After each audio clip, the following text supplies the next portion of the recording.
Good morning, Thomaï. Nice to meet you. Very nice to meet you, Carlo. It's great to be here. Thank you for being on the show. You are the director of the Fashion and Luxury MBA at the Leonard Stern School of Business at the New York University. And you have recently published a book titled Rethinking Luxury Fashion. Before we delve into the book and all the aspects of innovation you have studied thoroughly, would you like to share with your audience a little bit of your background and your story? Oh, absolutely. I love telling the audience my story because it's unusual. Usually, people who are in the business school come from a business background, but I was actually trained to be a designer.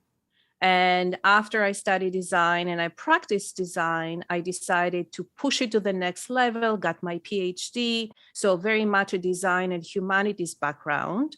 And then I decided to go for an MBA because I realized that I really like working with people. I really like working on projects. And it felt at the time that that was the natural evolution of making that bridge between the humanities and any kind of business venture. And I never looked back because after I finished my MBA, I really started specializing on luxury with consulting, small consulting projects, pro bono projects, which is the beginning of most professionals, right?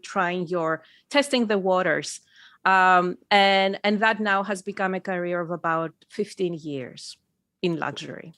Wow. As a fellow luxury practitioner, let me ask you a question that I get asked quite often, and it's a big one. What is luxury? What is luxury?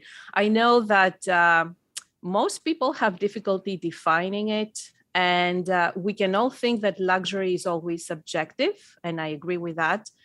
But I have dared to articulate a definition in my book, so I will share this with you. I say that luxury as a concept is a universal certainty because everybody believes that luxury exists. We don't question it. But it always implies three things: it implies beauty, it implies scarcity, and it implies culture. And this is a very big question. Maybe we'll come back to this later. And so the individual is impacted by luxury on three levels: emotional, physical, and intellectual. And that impact happens through all our five senses. This is extremely important. Wow, I love that. So, beauty, Yes. culture, Scarcity, scarcity, culture. Yeah. and culture. Hmm. Exactly. And your latest book is titled Rethinking Luxury Fashion. Why do we need to rethink it? It's going well, isn't it? It is actually going pretty well in terms of sales. But fashion as an industry is a very complex industry, and there are several companies in the fashion industry that project a luxury image for a certain amount of time, and then they disappear. In other words, success is not guaranteed, even if you compete in the luxury sector. So the reason why we need to rethink luxury fashion today is because we also need to address a lot of harms or challenges that come with the fashion industry. One of the biggest ones is, of course, climate change and pollution. But also, what is the actual value proposition that a luxury fashion brand brings to the life of the customer? Why did you mention climate change in particular? I mentioned climate change not because I want to isolate the fashion industry as the culprit for what we're going through today, global warming and all the other effects of climate change, but because the fashion industry is for sure a big contributor to what we're experiencing. And that is because as a system, it relies on the premise that we estimate the volume that the customers want in the market, except that estimate has always been wrong. So what happens is we end up with an excess of product that cannot be absorbed neither by the customers nor by the environment.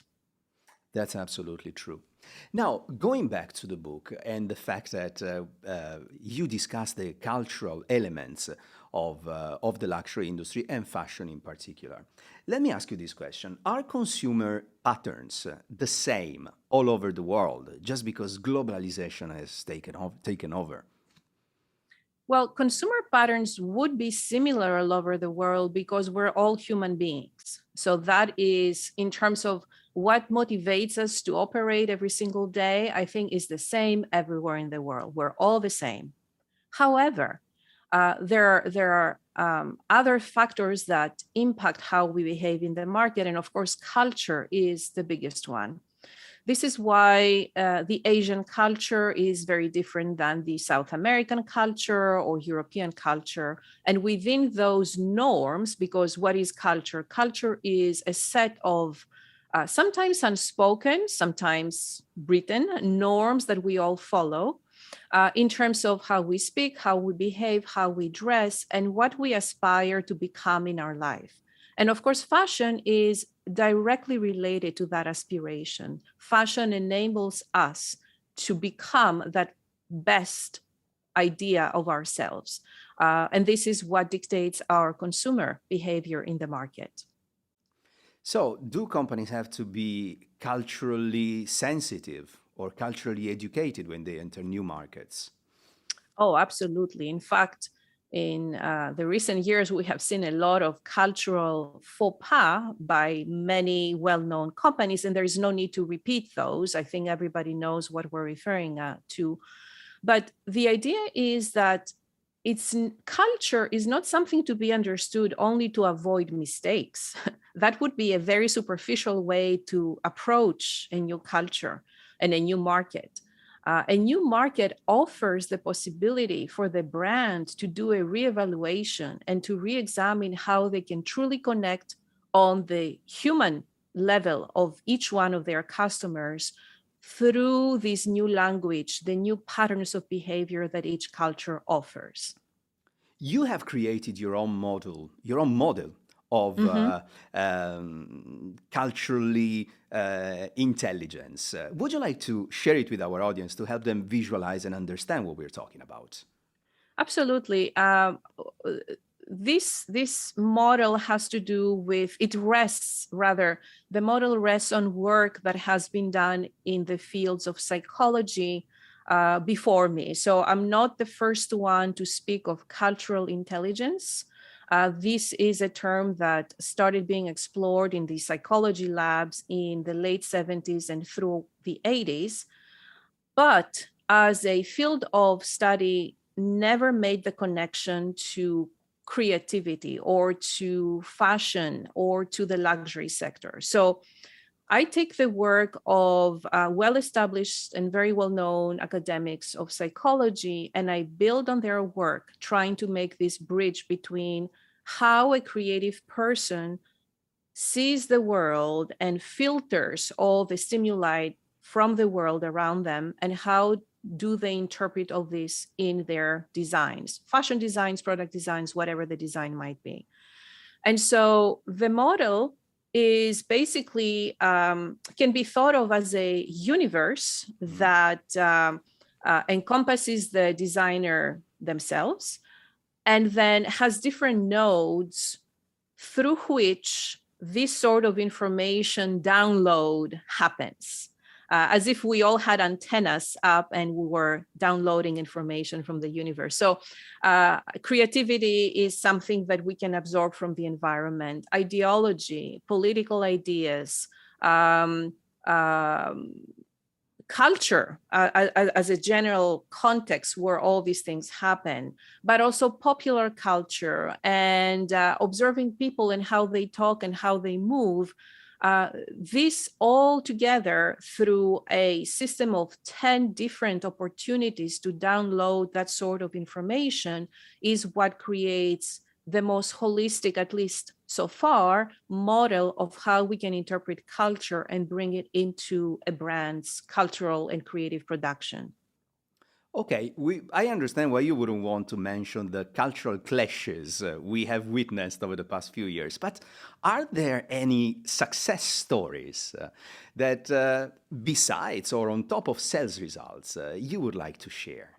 Who's doing well? Who's culturally intelligent? amongst the brands out there? Yeah, I think that unfortunately, I will fall back to the same couple of names. And I say unfortunately because these are the same success examples that I have in my book. The book came out in 2020, and here we are in 2022. I wish I could add another name, but these are the usual suspects, and the usual suspects do things well. So who are these companies that we can observe and analyze and learn from? Chanel is a big one. I will explain why. And Gucci and Hermes. These are my go-to examples whenever I teach about this subject. Now, are there other smaller players who also do things well? Of course, but sometimes size is also extremely important because being smaller allows you to make mistakes and learn from the mistakes quickly without people knowing that you have made a mistake. Whereas if you're a big player, you're constantly in the public eye and everybody's looking at you. And that is why we retain the cultural faux pas that some companies have done in the past. So why did you mention the three of them, Chanel, Gucci, and Hermes? Yeah. The three of them share something very important. And what they share is that they have committed to not a mission, they have committed to a vision that is extremely powerful, almost like an ideology. And it has to do with their way of connecting to our humanity. And our humanity needs creativity. Even the most analytical person, the person who only likes to look at Excel sheets all the time, doesn't go to museums, doesn't do anything, actually as a person, as a human being, has the need for that sort of creative glow, a little bit of glitter that comes into their life. And that is what these three companies have figured out how to tap into. But give me an example. What did Gucci do well to connect with the human side of their audience, their public? So Gucci did something that has been in the works for many, many years. So for many years, technology has been changing our lives for sure, and for the better in most cases. But one thing that happened with computers and technology is that we changed the way we communicate with each other. So rather than relying on words and text, we started using emojis, which, as you know, were designed in the late 1980s, and they have been evolving since then. And what did the emojis do for us? They allowed us to quickly communicate emotions, expressions, thoughts, feelings in a very succinct way, but in a way that needs context. In other words, if I send you an emoji, you may not understand what I'm trying to tell you because we don't know each other very well. But if I send the same emoji to a friend, they do understand me. And so Gucci understood that people have moved from an analytical way of thinking to a more holistic way of thinking, which again, it's a very well-studied field in psychology. And they also observe that this blending and hybridization between physical reality and digital reality had already started by very practical needs in our life. And also that we incorporated the visual communication as in memes and all this ironic content that circulates on the internet as part of our language. And they brought this whole thing together and they created a world that exists simultaneously in physical reality, in their stores, through the products, through their digital expressions and channels of distribution. And so this is a universal, and this is why we come back to this definition, right? Because the emojis that we're using in the West are exactly the same emojis that are used in the East. And so this way you are tapping into some sort of intelligence that has been developed because technology allowed us to develop this intelligence.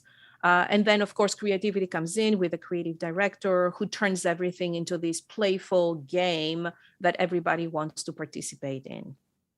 Since you touched on technology, there are two major trends that everybody talk about in the luxury industry, and not only: Metaverse and NFTs. Now, the fact that everybody's talking about it, about them, doesn't necessarily mean that they're being completely understood. However, what's your take on the role that the metaverse and NFTs, either independently or merged, will play in the future of the industry?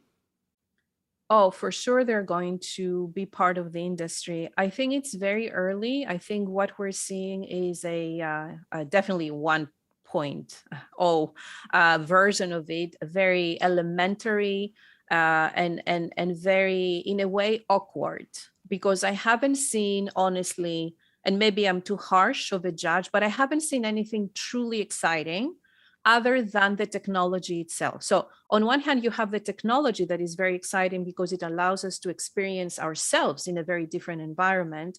But in terms of artistic merit and design ideas, we haven't seen something so exceptional. What we have seen is new designs that play with the idea of that different reality.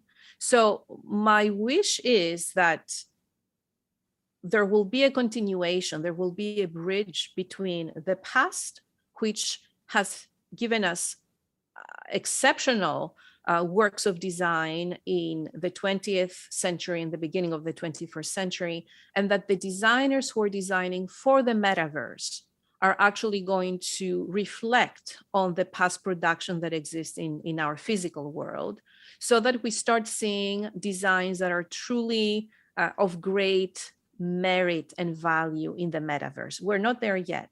What we are experiencing right now is interesting things, appealing things aesthetically, but not really intellectually intense or aspirational.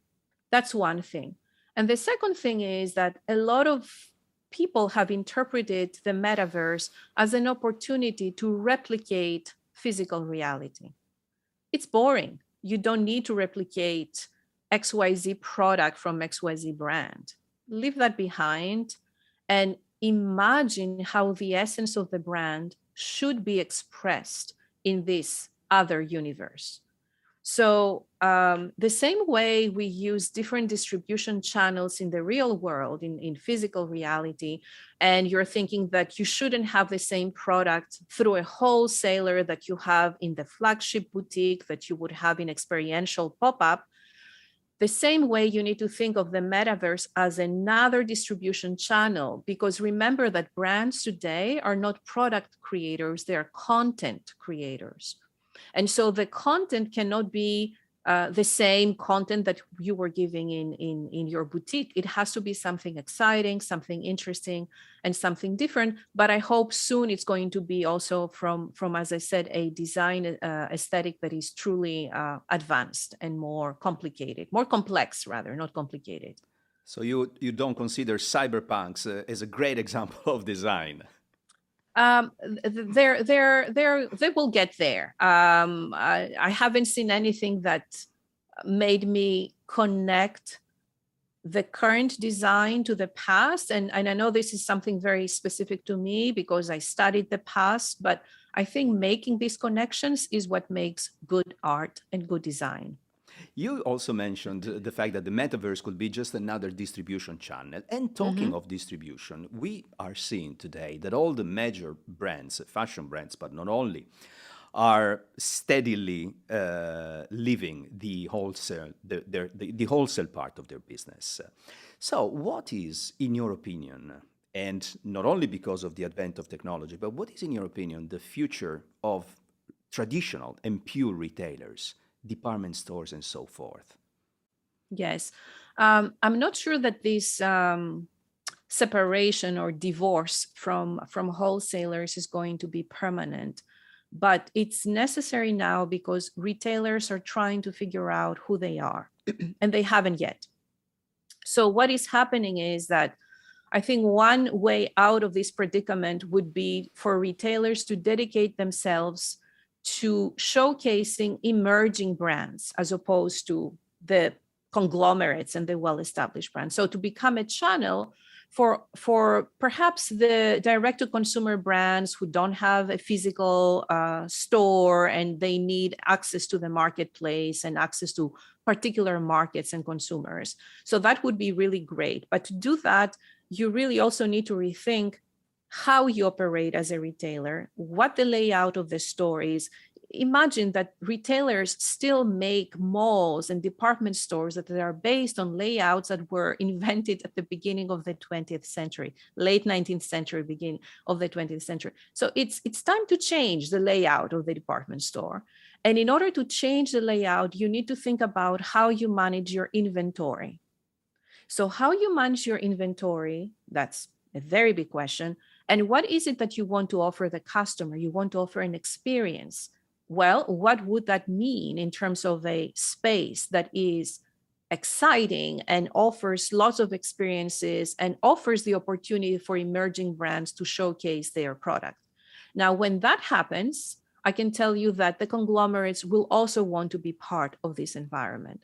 So it rests on the retailers to figure out, perhaps they need to hire good architects and have a lot of brainstorming sessions to figure out what does it mean to run a marketplace in the 21st century.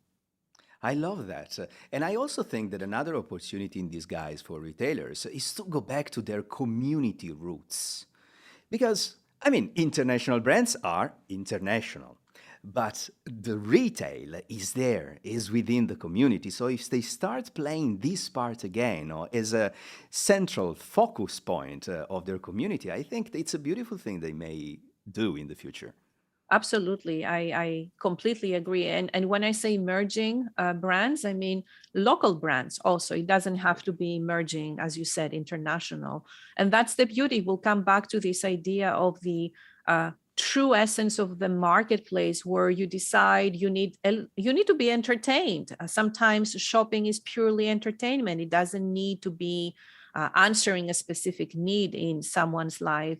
And figuring out what your fellow citizens of your city are up to and what they're doing. I think a retailer is a fundamental piece of keeping us humans social. So I don't want department stores to go away, and I hope they do not go away. Thomaï, I heard you say that brands must also become or have become already content creators. Now, Mhm. I understand where you're coming from. However, let me play the devil's advocate. Uh, Luxury is all about beautiful products, magnificent products, and great craftsmanship, and a lifestyle. But why do they have to become content creators? Well, content is not content also has a variety of manifestations. It's from a little blurb that you write on the website to describe what the product is, to creating an exposition where you tell the story of the brand and you invite the customer to come in. So that has already started happening. Major brands have been doing these things, and they have traveling expos that go to global destinations because, unfortunately, while the product is able to stand by itself because of the great quality and craftsmanship and materials, the customer does not connect to luxury only based on the product qualities. Luxury operates based on emotions and based on intellectual stimulation. And so, since we're not all equally equipped to have similar emotional reactions to products or similar intellectual reactions to products, the brand's duty is to help the customer come into the world. And to do that today, you have to do it through content, since the world operates both in physical and digital realms. I have another question for you. Um, how does fashion today integrate into the broader luxury world, especially with the merge of street fashion? Is fashion still within the realm of luxury? Yes, it is. Now, fashion has always had a very complicated relationship with luxury because luxury, by definition, is something timeless, enduring, something that inspires people today, but also in 100 years. And fashion, by definition, is the opposite. It's ephemeral, it's temporal. We want to wear this jacket this spring, but next spring I want to wear something different with different colors. So one is something ever evolving, fashion, and the other, luxury, something stable, enduring, with specific principles that are followed constantly. So the relationship has always been tense. However, both ideas rely on the fact that there is a customer and that the customer has a very specific lifestyle, and the lifestyle has been evolving. So it shouldn't surprise us today that streetwear has become part of fashion and luxury fashion, because similar changes happened. Again, I refer to the past. Perhaps I'm the only one who is looking so much to the past, but the beginning of the 20th century, imagine when Madame Vionnet designed her dresses that were very simple, draping silhouettes, but so daring because the body of the woman had never been exposed. It was always covered under those very foofy skirts with the corsets and everything. So that was a major change, and it didn't happen overnight. It took a few years and a few designs and a few daring avant-garde people to start wearing those new dresses, but it did happen. And this is why we're able to dress in any way today. And so this is what we have been experiencing in the last 15 years, this absorption of the new lifestyle into what fashion is and what it's going to be. I have thoroughly enjoyed the way you articulate your thoughts and you refer to past cases, history, and so forth. And you are an academic as well. Um, would you like to refer our audience to two or three books or videos or material that they can access to get a better and uh, wider perspective of where the fashion industry is heading towards? You know, this is a very challenging question, actually, because I believe in order to be good future, a good futurist doesn't read about the industry itself. In other words, in order for me to be able to tell you what's going to happen in 50 years in fashion, I'm not looking at fashion. I'm looking at other things that are happening around us. And so that would be my first advice. Learn more about technology, learn about what's happening in biology laboratories, because these are the true facts that are going to change how fashion looks in the future. So that's number one advice. The other advice would be actually to, rather than try to read contemporary writers, to go a little back, and not that old, but for example, one reading, it was also in my book. She is a Harvard professor, Nancy Cohn, and has written a lot of business cases. So she has written a very, very interesting case on Wedgwood and how Wedgwood came to be that household name, literally, no pun intended here, with his housewares. But also, when you read the case very closely, you understand this integration of social shifts and behavioral shifts into the product expression that comes out of a brand. So for me, that would be a go-to. And in fact, it is a go-to. I give it to my MBA students to read. And then another writer that I admire because he always challenges the way I look at the world is Maxwell Gladwell, of course. He writes beautifully, and he does something that I'm not capable of doing, namely he approaches his topics with the precision of a statistician, and I love that. And I think we learn because sometimes what he teaches us with his works is that things are not what they seem to be. There is something else that happens in the background. And through the various books that he has written and the stories that he publishes, he always shows you a way to uncover what is behind a physical phenomenon that is happening right now. So this would be my advice, which is probably disappointing because you're asking me about fashion and I'm talking to you about statistics. But that's what I do in order to be able to interpret where the world is moving and where we're going to be in 10, 15 years. Let me tell you that this is not disappointing at all because, like you, I believe that if we want to understand the future, we need to look at what's going on around us, economic, science, technologies, what's shifting, making society shift from a dimension to another. So I totally agree. And should our listeners and viewers want to know more about you and your work, where can they find you? Well, they can find me for sure on my school's page, NYU Stern Marketing Department. But actually, I did recently launch a podcast myself. It's called Populux.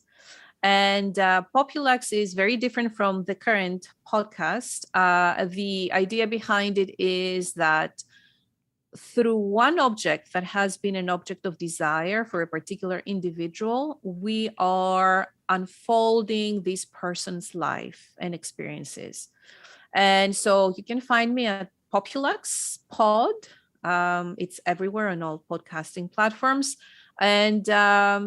And my, of course, through my company, Brand X Lux website. So I am everywhere and I'm always eager to speak with people who have questions or who are in the same field. Thomaï Serdari, it was a pleasure to have you on the show. So nice to speak with you, Carlo. Thank you for inviting me.